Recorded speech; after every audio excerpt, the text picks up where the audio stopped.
Why not? Oh no, Discord. Please, Discord audio, actually work. Hold on one moment, please. Oh, it never fails. Okay, that should be fine now.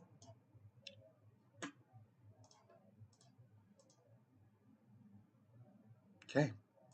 Yeah, we're good. I'm good. Are you good? Good to go. Yeah, good morning. Yeah. All right. Well, good morning, everybody. Welcome back to the Interchain Lab.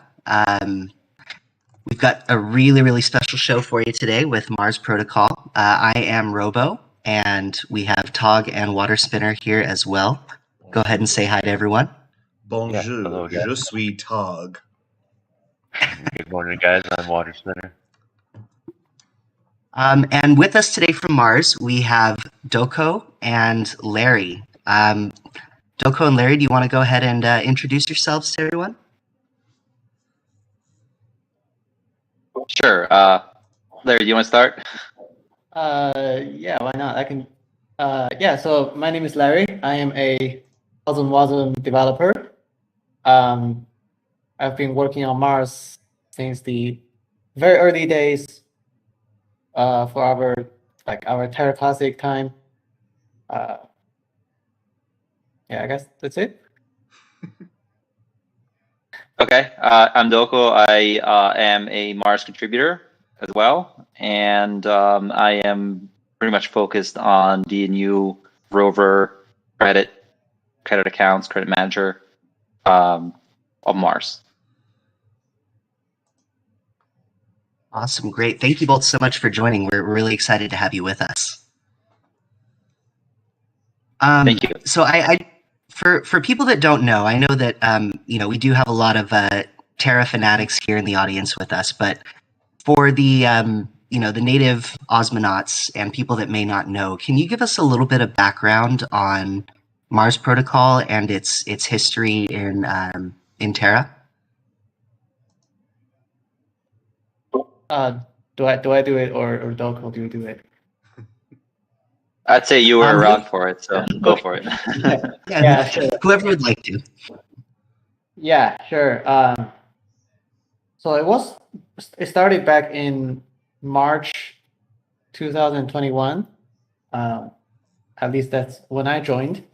So at the time, I think the only protocol on Terra was so it started as a Terra Classic protocol, and at the time, the only protocol on Terra, I think it was Mirror Protocol, and if you count Terra Swap as one, there's only two protocols on Terra Classic, and it was our belief that any DeFi ecosystem needs a lending protocol because lending is where you get margin, and margin is how to leverage activities, and that is a pretty crucial part for any financial system. People wants to take leverage, and we should build something to enable that. So we started out to build a protocol called Mars, and we had a few core innovations at the time. I think we had a dynamic interest rate model. So it's unlike what you have on Aave and Compound, where interest rate is a simple linear function determined by the utilization rate. We have a dynamic rate model based on control theory, and we have the so-called feature called contract-to-contract lending, which allows, well, uncollateralized is not a proper term. We can explain this later, but we have this so-called uncollateralized lending between contracts. So it took some time to develop, but after a lot of delay, I think in February 2023 this year, so that's a year after development, we finally launched our Terra Classic, and it went pretty well, I would say. We amassed $200 million worth of TVL at the time. Our leverage yield farming vaults had hit the limit, deposit limit, which was I think $40 million or so. So it went pretty well, and until the very foundation of the ecosystem, the UST stablecoin itself collapsed, and it kind of taken down everything with it. So since the Terra crash, we have been looking for how do we further develop this thing, because we spent a lot of efforts into this. We couldn't just let it just go, right?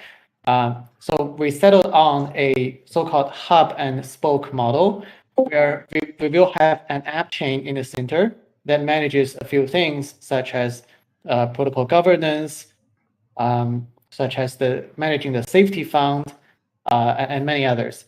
While the original Cosmosm contracts, which we deployed on Terra, we did a whole bunch of refactoring to make it super lean, super minimal, super portable, and we are going to deploy it on many other Cosmos chains, starting with Osmosis.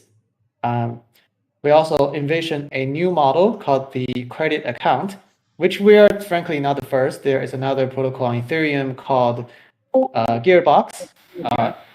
We're already pioneering this model, but we are going to deploy it in the Cosmos ecosystem as well. So yeah, I think that is the brief history and the overview of the current status of the protocol. Right, and I would add to that it was sort of like that was an opportunity. The Terra collapse was actually an opportunity for us to kind of like take a step back and then kind of try to assess where to go next, and then what to do next. And essentially, that's like ultimately for us, it came to the vision. What was the vision of Mars? And if you take a step back and you look at arguably one among the most successful products in crypto are centralized exchanges, right? And so why are they successful? There's really two reasons. One, they're kind of like this one-stop shop that you can go in and do pretty much like a lot of things. So you can do things like, spot trading, margin trading, perps, launchpad. You just go to this one place and you have all these sort of like applications that you can interact with and do these things there, right? And the other one is capital efficiency, right? You can essentially do things like you can cross-collateralize your positions, right? So you can have something, you can be holding ETH because you're long ETH, but then all of a sudden you want to go short some other coin and you take a perp position, you use your ETH as kind of like collateral against that, right? So what we thought is clearly there's a lot of issues with centralized exchanges, and we know that by now. And so what we thought is we fully believe in decentralized finance, so in DeFi and in decentralization. And so what we thought the vision as a vision for Mars, what we wanted to do to go and build was this like one place where you can go and you can essentially do all your DeFi activity under one beautiful user experience, and under essentially one account where you can gain capital efficiency through it. That's kind of like the vision of Mars, and ultimately that's what we want to build pretty much.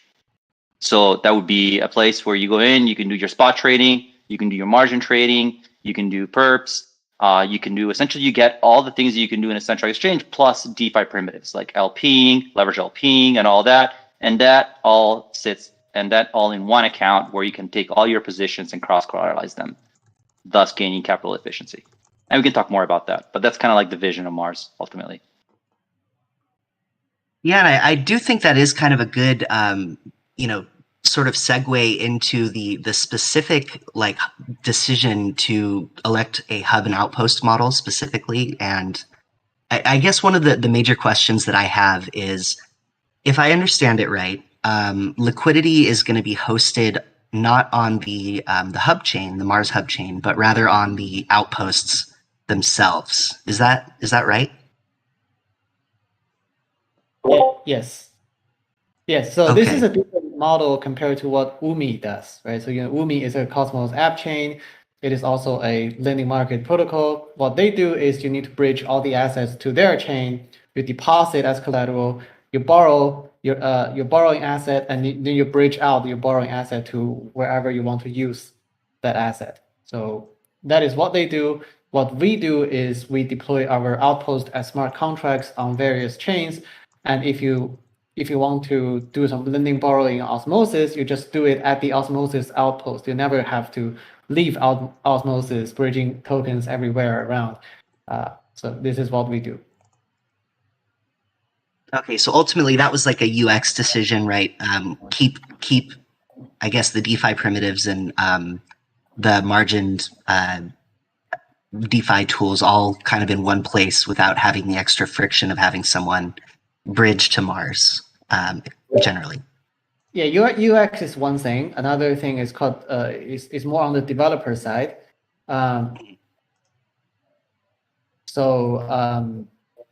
You probably often heard of a few terms such as asynchronous, synchronous, or atomic, this kind of words. So the short answer is, if you have your lending market protocol and the user on the same chain, then the user can utilize that lending protocol in a synchronous and atomic way. So atomic means if you have a string of actions to be executed and one action fails, then all the actions in that series will all be rolled back. Synchronous means you do something, you can get the result immediately. You don't have to wait several blocks for that to be handled and for that to be executed, and then you handle the result. That is called asynchronous. So by deploying the lending protocol and the user on the same chain, the user can do things synchronously and atomically. And that is a very good property. So asynchronous programming is possible, but it's difficult. I think as IBC technology matures, we will see more asynchronous being more feasible for developers. But at the current stage, I think allowing synchronous and atomic programming makes it much easier for other protocols to integrate with Mars. When you have Mars on the same chain, and you don't have to do all the bridging stuff. That makes sense. Yeah, if we look in the very long future, technology changes, asynchronous protocol might be the better way, and I think Mars protocol should adapt if situation changes. But under the current situation, I think what we are currently doing is the better solution.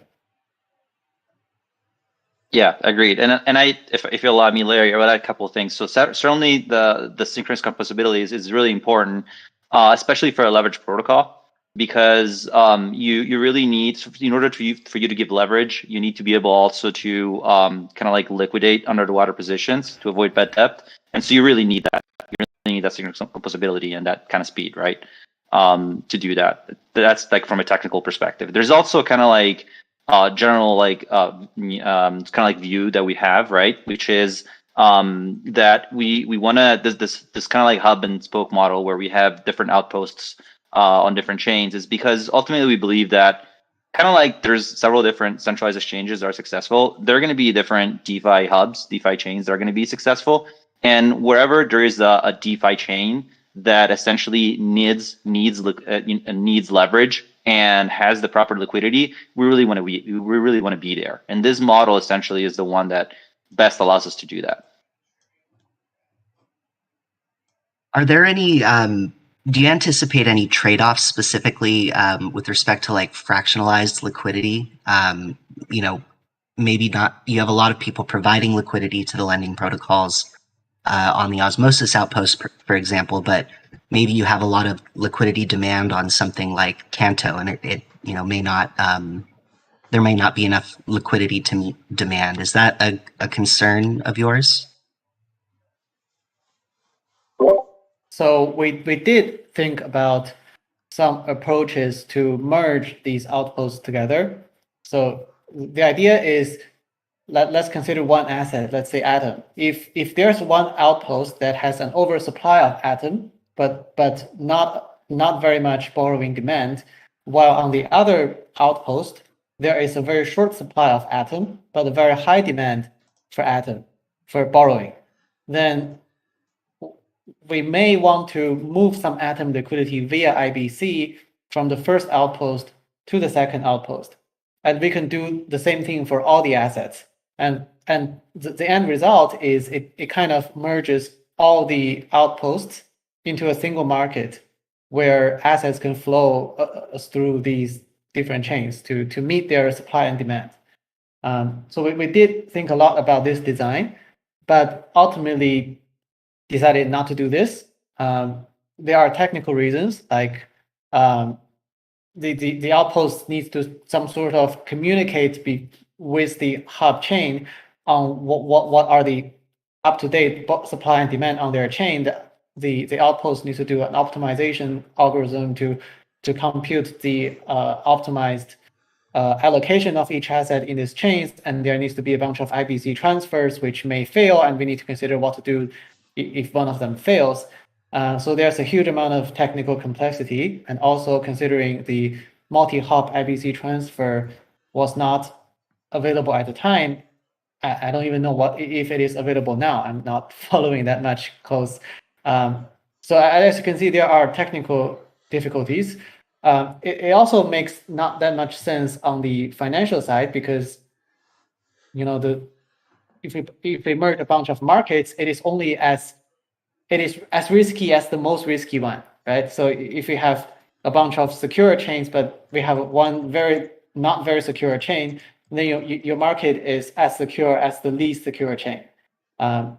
So you're asking users on the more secure chains to take the risk of the less secure chain, and that's not, in my opinion, not a very good solution. This is different for things like Astroport. Astroport is a DEX. They only have assets, they don't have liabilities. Well, for Mars, we have liabilities. So lending markets are inherently more risky, so we have to take a more conservative approach. So in the end, we settled on our current approach, where we have these outposts segregated. One outpost on one chain is not accessible by another user on a different chain. So there are technical and financial reasons behind this, and we have to admit that the segmentation of liquidity is an issue. But considering the upside of, well, first of all, there is only a limited number of Cosmos chains that have very strong DeFi community, Osmosis being one of them. So it's not that segmented, because we only have a small number of chains actually viable for leverage DeFi.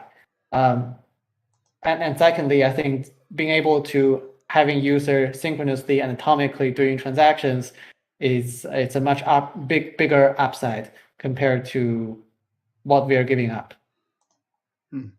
That makes a lot of sense. Yeah, I was just gonna say, absolutely, and ultimately, it is really the risk aspect of it is not. It's really a big component of the decision, because if you're providing liquidity in like a less risky market, it's effectively you're subsidizing the interest rates of the more risky market, and there's a reason why they're different. Besides the supply and demand, there's just the risk. So that doesn't mean that there isn't a way around this. It's potentially possible to create like a vault, right, where essentially users can know they're taking that risk as depositors, and they can essentially deposit in that vault, and that vault could probably arbitrage the interest rates. But it's possible in a way, but directly having the lending markets do that, it just doesn't make sense from a risk perspective and the technical reasons Larry mentioned. So that I completely understand. So then that begs the question a little bit on then what exactly is the function of the Mars hub in this kind of model, and how does it kind of govern all the outposts at that point? So specifically how it will govern outposts, the answer is the governance module on Mars Hub will control an interchain account on each of the outpost chains. So there will be one account on Osmosis, and this account will be the owner and admin of the outpost smart contracts. So just to clarify the terminology, each Cosmosm contract has two privileged roles. One is owner, one is the admin. They have different functionalities. So we are going to appoint the interchain account as both the owner and the admin. So Mars Hub at launch will not have this capability. The Cosmos SDK module for doing this is currently being audited. But we are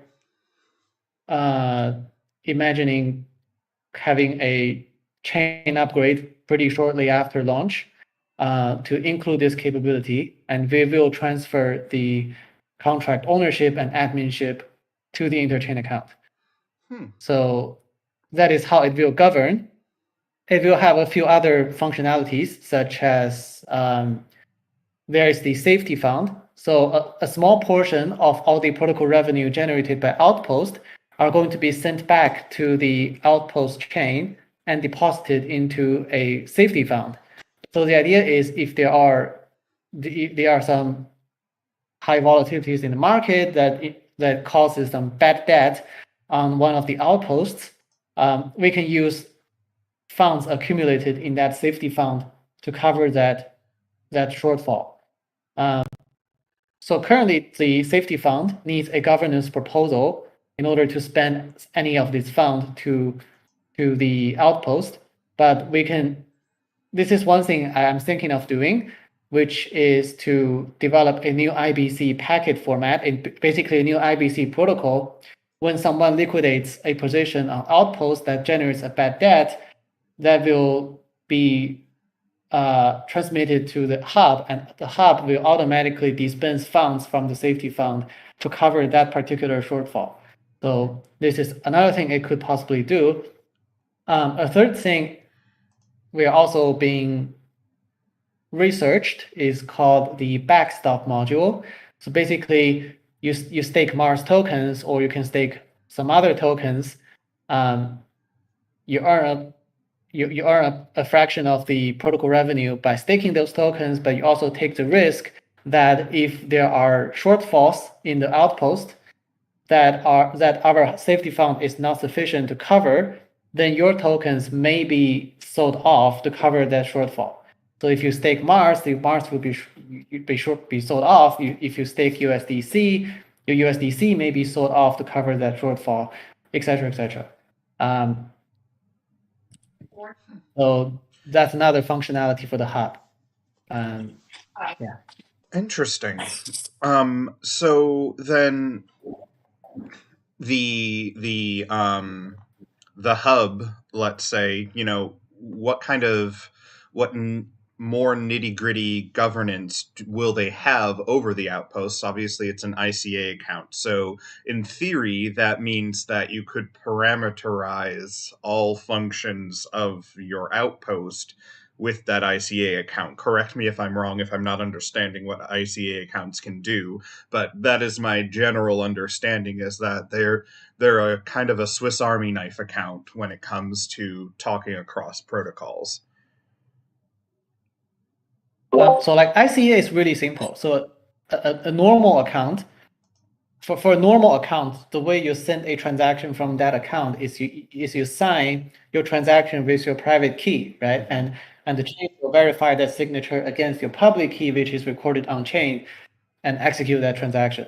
For ICA, the only difference is that it's another account on another chain instructing this ICA to do things, and the other account on the other chain will include a credential proving that it has authorized this transaction, and the ICA chain will verify that credential and do the things. Oh, okay. Perfect. Yeah. So in our case, the controller account will just be the governance module. All right. So I know you kind of touched on this a little bit, but what capabilities would the hub have to intervene in the event of, say, a liquidity crisis or some other type of potentially malicious event on an outpost? So I can only answer from the programming perspective. So we mentioned a contract has an owner and has an admin. So what admin can do is to upgrade the contract logic. What the owner can do is to execute some privileged functions, such as setting the risk parameters of a certain asset, increase the deposit cap, or disable a certain asset. So in terms of, in case of let's say market volatility or crisis of some sort, it can adjust the risk parameters of assets, trying to mitigate or minimize the damage. I think Doko can elaborate. Yeah. So it's important to mention that we did an extensive research in terms of setting risk parameters, and we have I think a pretty innovative risk framework that we kind of like published, and you can go and check on Twitter, on the Mars Twitter. So the thing, the risk parameters that we're using should take into account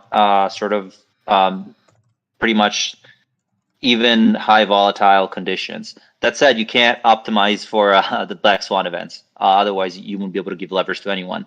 But for the most part, as a reactive measure, if there is big shifts in risk, the way it would work is that it would be possible to push through governance, and we need to be approved through governance changes in risk parameters. That I think would help with reducing the risk in the system, essentially.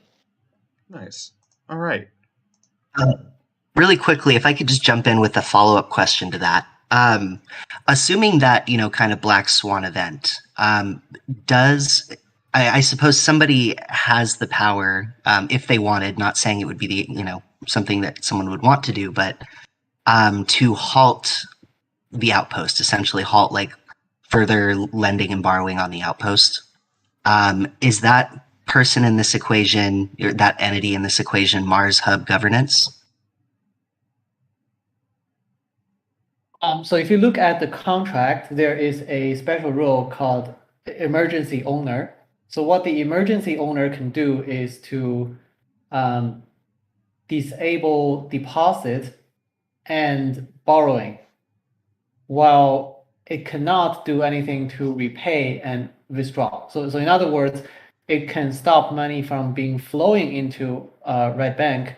It can stop people from adding leverage, but it cannot stopping people from reducing leverage or taking money out of Red Bank. So only out, not in. So that, I think the emergency owner will be appointed by Mars Hub governance. I think at some point we will nominate a multi-sig, and it will be appointed by our governance to take that emergency owner role. So yeah, that's the answer. We have this emergency owner, it has limited power, and it can be a multi-sig appointed by the governance. Yeah, and I would say even without the reactive aspect of things, like Larry just mentioned, besides what I mentioned in terms of so the risk framework doesn't just it's not just associated to max LTVs and the total amount of risk per asset, right? It's also like the way we control we control risk is by also having deposit caps, both in individual assets and in vault strategies and all that, and so that also goes through the rigorous risk framework, and then so that what that allows us to do is that not being overexposed to any individual specific asset, right? So for example, if I don't want to say any coin, but if one coin, for example, really goes to shit, so we have these deposit caps that essentially avoid us to being overexposed to that specific coin.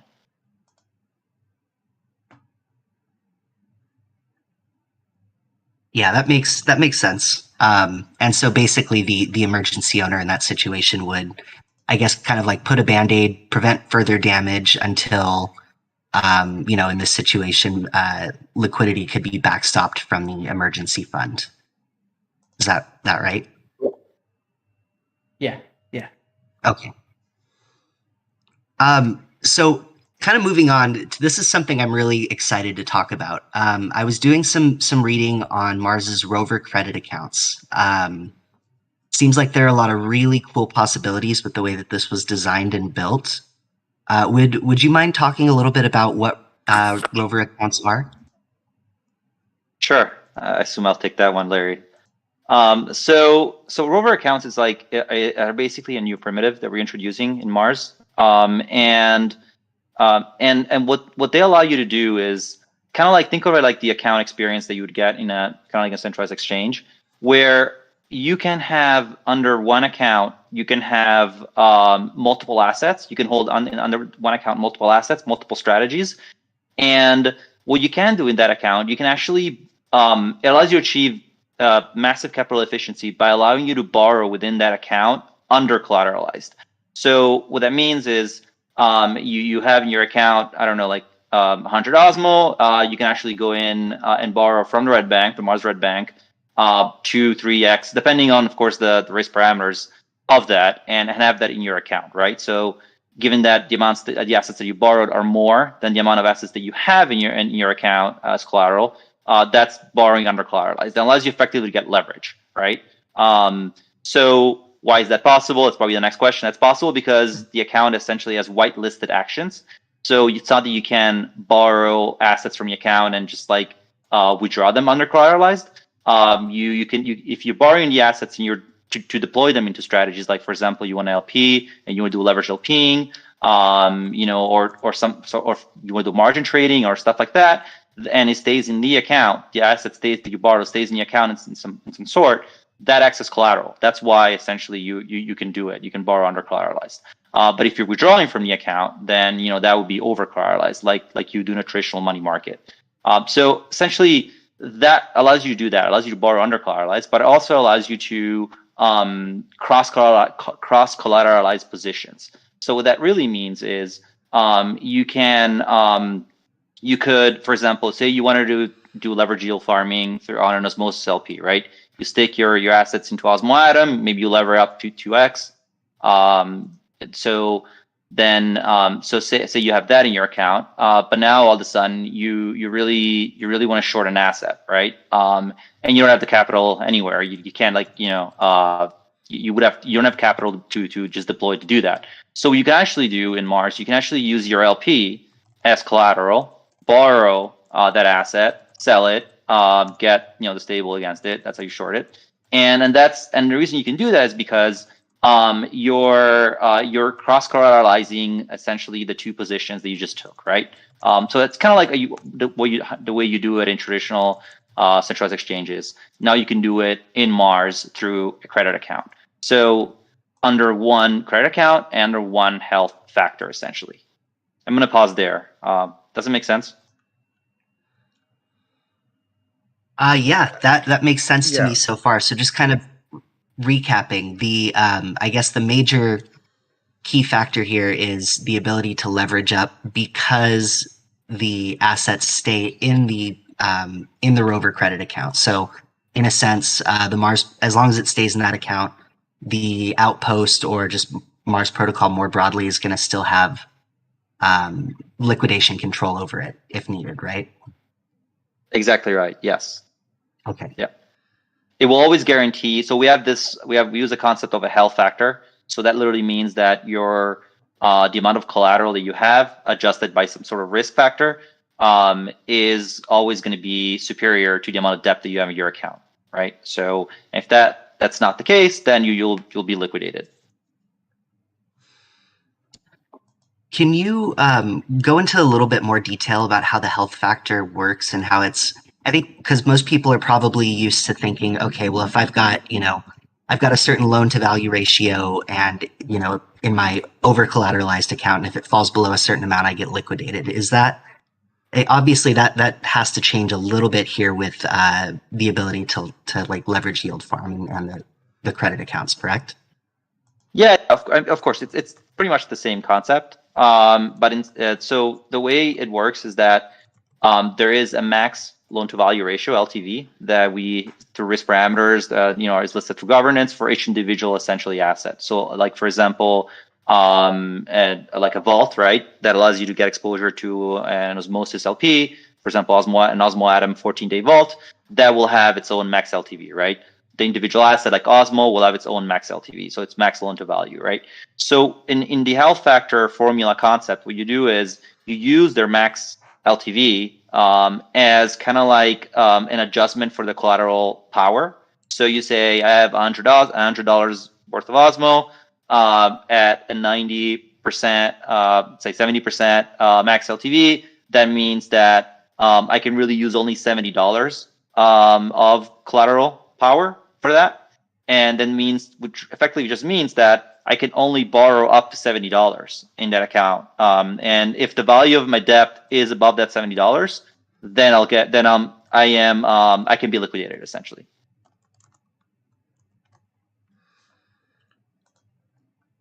Okay, yeah, that makes sense. Yeah. And then that's for one asset. Then then all you do, you just sum them up, right? So like you have, the Osmo amount that you have times their max LTV plus the second asset. That's the cross collateralization aspect of it, right? They all act as collateral, and they all have their own power. You sum them all up, you get your total adjusted collateral, and then it's kind of like a ratio, right? It's that over the total amount of debt that you have. And that always has to be above 1, which means your adjusted collateral has to be more in dollar terms than your total debt, which can be in different assets, by the way. You can be borrowing Atom, Osmo, USDC for different reasons, right? And can people create multiple rover accounts in the event that they want to do higher risk super degen stuff on one, but maybe safer stuff on another account, for example, to kind of hedge that risk? Absolutely. They can definitely do that. Yeah, the true degens will actually do that. Great. Yeah. So okay, now for the super degen part. This is something it seems really exciting. So the rover accounts are actually represented as NFTs on the Outpost chain. What possibilities does this open up? For these accounts? Yeah, great point. I was actually about to jump into that. The immediate thing that comes to mind, simple use case, is that it makes it really simple to transfer ownership of kind of like an account. So if I want to take my account and I want to send it to someone else, I can do that. It's pretty simple. Instead of having to liquidate all my assets and and then transfer them over. Now you can easily transfer them over, which potentially can lead to a secondary marketplace where people can sort of buy and sell accounts. There's that, right? Then there is the whole aspect of potentially fractionalizing these accounts. You can think of accounts, as maybe you can think of in the future, someone might actually build a protocol sitting on top of Rover that might kind of allow the fractionalization of specific accounts where, maybe that account is managed in maybe a passive, in an active way through a smart contract. And you think of it like in traditional finance, like an ETF, right? And the fractionalization, the fractions of the account are essentially, kind of like shares in an ETF, right? And then and you could potentially even tokenize those and send them over. There's all sorts of utilities that you can build on top of that way. But then there's also other aspects like creating and essentially creating competence on chain, right? Where you can reward users through potentially NFTs that they can compose with their account. They can give them,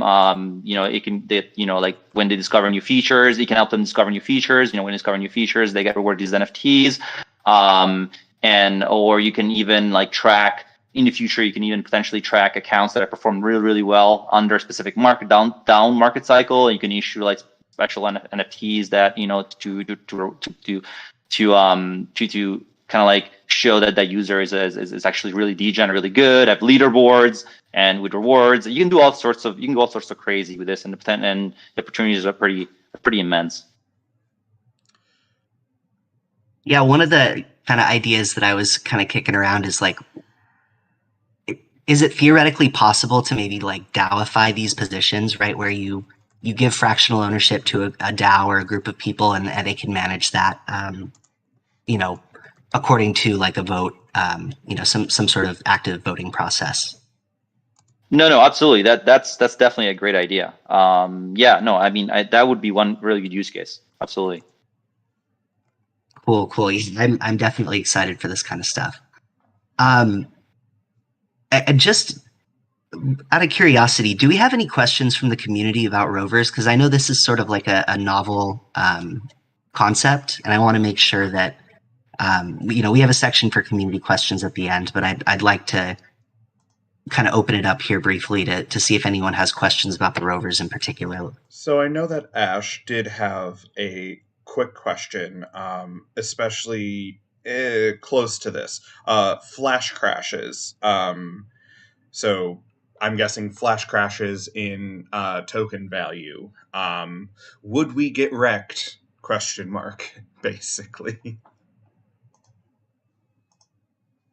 Yeah. Larry, sorry, go ahead. No, what I want to say is, ideally, governance make sensible decisions on setting on which assets to add it to be supported by Red Bank and their risk parameters, their deposit borrowing caps. Ideally, governance will set sensible parameters for these, so that ideally, if an asset is so risky it might flash crash, then ideally this asset is not supported at all. Or if it is supported, it probably should have a low cap or low collateral power, right? So that damage is limited. So if in the unfortunate event that the asset does not have a reasonable parameter and they have bigger damage, if you're a borrower, we will have the safety fund to cover you. If safety fund is depleted, we have the backstop module, which doesn't exist yet, but hopefully in a future update, to cover you. If you are a Mars protocol Mars token staker, you are participating in governance, and you made the bad decision to include that risky asset, then your Mars tokens may be sold off to cover the loss, and you may be wrecked because of the bad decisions you have made. So I think that's a way to align the incentives to make token stakers be more responsible for how they vote. That's actually quite an interesting concept if you think about it. You're a staker, you participate in, securing the Mars protocol in general, and you helped make a decision. You actually might get hurt from making that potentially really degen decision, and it came out in the wash later. That's actually that's really funny to think about in this space, that degen hurt itself in confusion. Degens love to do degen things. I know, it's just too funny. All right. Well, if we don't have any specific rover related questions, we can pick up with questions again towards the end. But so on Terra, Mars had this feature. It was called the Fields of Mars, and so that's kind of being picked up here or replaced in a sense with rovers. Yeah. So so Fields of Mars is what we called. So by the way, Larry built that. So it's what we called. So feel free to jump in, Larry. Here, it's what we actually call the leverage yield farming. So essentially, you farm in the Fields of Mars, right? It's one of the functionalities of that you can do with your credit account, right? So, and it's a really important functionality. Like it's the ability to sort of like to lever up a really important DeFi primitive like yield farming. So it is, but it is only one, right? So there's going to be more that will launch, including margin trading and so going long, lever shorts, all sorts of other vaults like delta neutral and so on, and essentially, yeah. And so basically, that's what I would say. I would say it's one of the functionalities of Rover. Cool. So you can think of Fields of Mars like a nerfed version of Rover, and Rover is more generalized version of Fields of Mars. Okay. Basically, they complement each other. They do similar, but ultimately, functionally, slightly different things. I don't think they are complements each other. So like everything Fields of Mars can do, Rover can do. Okay. It's a subset. Yeah, it's a subset of Okay. functionality. Got it. Rover is a strict superset of fields of Mars. Ah, okay. I understand that bit.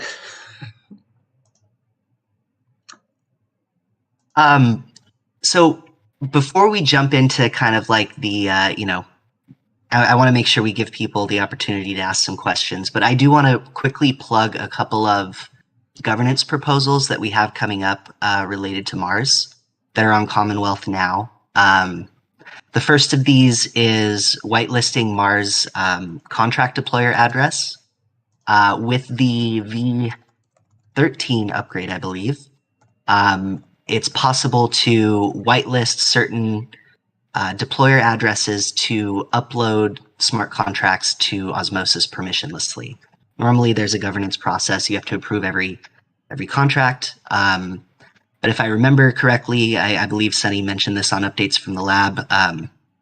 Mars has something like 12 protocols or 12 contracts that they need to launch, which is a pretty expensive and time-consuming process to take each one through governance. So this would, save a lot of the time and hassle there. And feel free to jump in, Larry or Doko, if you have any additional input on these as well. The second proposal is a community pool spend of 310,000 Osmo, which will essentially be loaded into external incentives gauges in the Mars Osmo pool. The goal here is to help bootstrap liquidity very quickly. Mars, the token is expected to be popular, and without adequate liquidity, there will be some pretty significant volatility. Johnny Wiles did some research, and basically the thought here is that this will help bootstrap the Mars token to the point where it's at comparable levels to where it was before the collapse of Terra Classic. And so the way that this is going to be done is it's going to fund a 2 of 3 multi-sig. If it passes, of course. One of those multi-sig members is Water Spinner, and he's here with us. There's another person from Crypto Crew Validator will also be on the multi-sig, as well as a member of the Apollo DAO. And if I understand this right, the Mars is also going to be incentivizing this pool as well. Is that right? I think yes. So on the same day of the launch, we are planning to create a proposal on spending a certain amount of Mars. I don't remember what's the exact number, on taking that specific number of Mars from the community pool and create an external incentives gauge on Osmosis. So we're going to have a proposal on Osmosis on Osmo incentive and a proposal on Mars Hub on Mars incentive for that same pool. Okay. So yeah, there's the potential here for triple incentives, at least for the first 90 days. That would be regular Osmo incentives, which would bootstrap things slowly, plus these additional 310,000 Osmo as external incentives, and then finally Mars token incentives as well. So definitely could be a very juicy pool at the launch. Yeah, and I would say, and I would just add to that in our community forum, that proposal should be there, so people can take a look. And yeah, so if it passes through governance, then it would be. Imagine I tell you, if you invest with me, I will give you an incentive of £10 for your first deposit. Okay. That's an incentive. Everything that someone may add to your rewards. So this thing is giving triple incentives from one side, from Osmo, from the other side, from Mars, and from the community pool. But then they would need you to invest in all 3 things. Right? No. You invest in one thing, and you invest in the thing that they are incentivizing, and you receive the incentives from.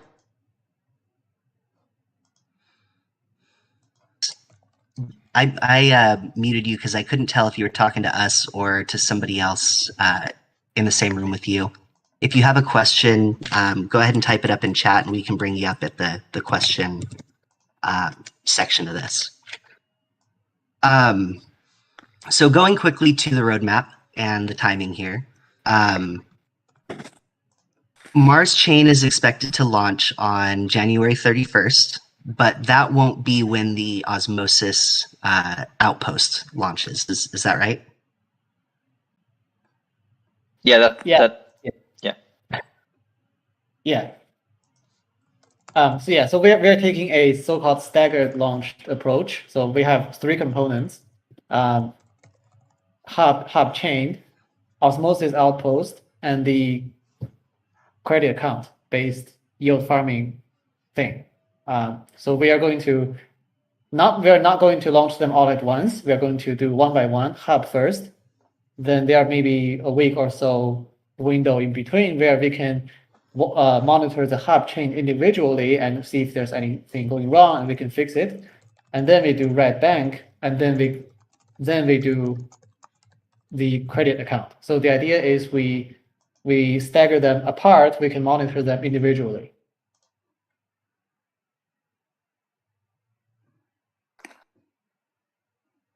Sorry, when the red bank goes live, is that going to allow for depositing of assets right away, or are we waiting for the actual lending functionality to go live with the rover accounts as well?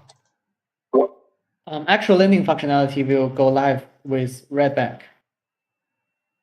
Okay, and so that would be the basically over-collateralized lending will go live with the red bank, and then sometime later we'll be able to do the under-collateralized and leveraged trading activity with Rover.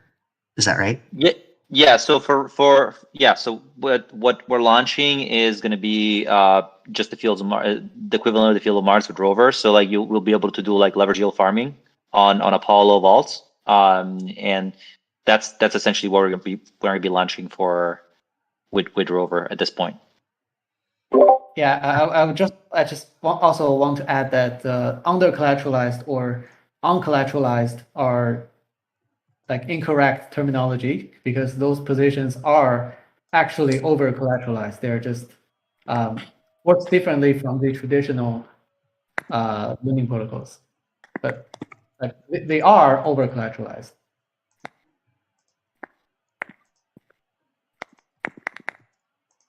Okay, great. So you'd said that the red bank, we could probably expect that sometime in early to mid-February, a week or two after the Mars chain launches. Are there specific timelines around the rover launch? Is that still expected for February, or will we probably be looking at, closer to March or even Q2? Yeah, I mean, we don't have a committed date yet, so it could be February, it could be March. But that, like Larry said, ideally we'll be able to launch these like very not too far apart from each other. Okay, great. So we're kind of at the point of the show. I know we're running tight on time here, but if anyone has any questions and you just want to type them here in the lounge chat, or ask one of us to unmute you, and we'll come up and you can come up and ask your question on voice as well. Really quickly, there was a question from earlier that I saved. Ash also asked, isn't perpetual stuff not allowed in the US? And I'm guessing she was referring to earlier, very early in the conversation about potential for having perpetuals. Yeah, so by perpetuals you mean it's like perps, having perps on Mars? Okay. Yeah. Yeah, so I'm not super familiar with all the regulations of all the different countries. I have I think in the US it's a little difficult to do. It's difficult for US people who live in the US to use derivatives in general. But again, I'm not familiar, so it just in terms of Mars, in terms of roadmap, if we want to add perps, yeah, that's definitely a consideration. It's a really important product, and it ultimately it's one of the best ways to achieve leverage. And yes, it's definitely a consideration to eventually add them in within Mars, and it doesn't have to be us that builds them. We could be integrating someone else's perps, but yeah. So the short answer is yes. It's definitely an important piece of functionality that eventually needs to be there. I think the broader question is that like, for example, people using something like Injective may, like I know they geo-block a lot of people in the US, and I know that one of Osmosis's kind of user-friendly, one of the things that makes it so great is it's accessible really to anyone or almost anyone. People are worried about, are they, is that going to still be the case when Mars launches on Osmosis? Like, yeah, we're not going to be anyone. Yeah, I would have to get back to you on that. I don't, to be honest, I don't know. I think that yeah. Let me get back to you on that one. Yeah, and I can follow up as well. This might be a good question for updates from the lab next time, because it's probably more of a Sunny question. I think I'd imagine a lot of this stuff is going to be front end specific. So maintainers of specific front ends are going to have to make decisions as to who they allow to use their websites or not. And I imagine it probably wouldn't be driven by protocols specifically. Yeah, that's also my hypothesis. That if you're running a front end, then you're probably gonna have to respect the laws of the countries that you're running it on. And if the country doesn't allow it, then you should not be available in that country, basically. But at the smart contract level, that's just on chain, right? So right. Totally.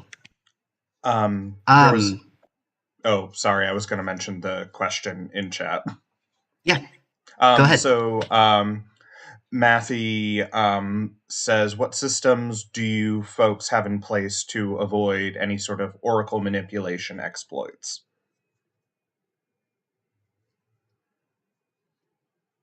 Yeah, good question. So first of all, we use TWAP, and which allows, which in a way should reduce that risk quite significantly, and not just the arithmetic TWAP, also the geometric TWAP that allows also it helps protect against also upside manipulation. So that's kind of like one of the biggest measures that we use for that. And I don't know, Larry, if you have anything else to add there, the technical side of things. Yeah, I think the thing with TWAP is it is easy to exploit if you have low liquidity, but if it has high liquidity, it's pretty secure. And if for a certain asset, most of its liquidity are in the DEX instead of in centralized exchanges or other off-chain places, it is actually more secure than things like Chainlink, provided that if most of its liquidity are in a single DEX. So I think to prevent exploits on TWAP, we should have a minimum liquidity requirement on assets. And yeah, and that is the more liquidity you have for a certain asset, the secure the TWAP is. And to a certain point, it would be even more secure than Chainlink. Right, and if an asset doesn't have a certain amount of liquidity, if you look at our risk framework, it will kind of like explain it. But if an asset doesn't have a certain amount of liquidity, we're not going to whitelist that asset in Mars. It's not going to be whitelisted on Mars, and on top of that, yeah, the deposit caps themselves help reduce that risk, even for assets that have higher liquidity. Because we're never it's really, they're going to be based on the amount of liquidity that's available. So it's not going to be more than a certain amount of liquidity available for that asset.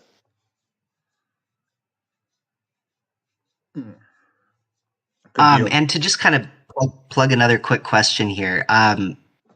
How does Mars, I know Osmosis just shipped a downtime detection module for the chain.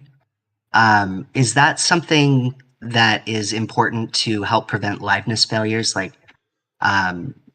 essentially, like, is this something that other chains looking to have Mars outposts built on them should be deploying as well? Something to prevent against like a liveness failure price attack, basically. Downtime is important for TWAP because for the short period after the chain has recovered, the TWAP price is probably not accurate. So we kind of requested Osmosis team to implement this thing so that for that period after the chain has recovered, we will return an error if our smart contracts, if it's queried a price in that period, if you return an error, and that would essentially pause most of the activities on Red Bank. So if on another chain, that chain that we do not use TWAP, let's say we use Chainlink there, then it's not necessary. Okay, great. Yeah, that makes sense. I know we're over time here, so any last questions before we wrap up?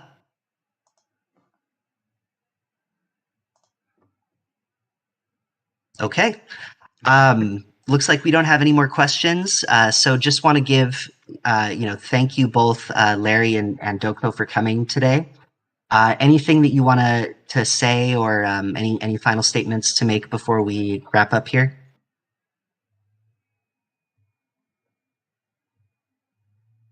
No, thank you very much for having us. I had a great time. Yeah, this was fantastic. Thank you both so much, and really looking forward to Mars launching. Likewise. Thank you. Excellent. Thank you. Thank you. Thank you, everyone. Yeah, If you have any further questions, we'll make sure to direct you towards Mars's social media. Their Twitter was posted a little bit earlier, and we look forward to having the next TIL. Also, congratulations to Mars for launching in just a couple of days. Yeah. Congrats, guys. Thanks. Thanks everybody for coming.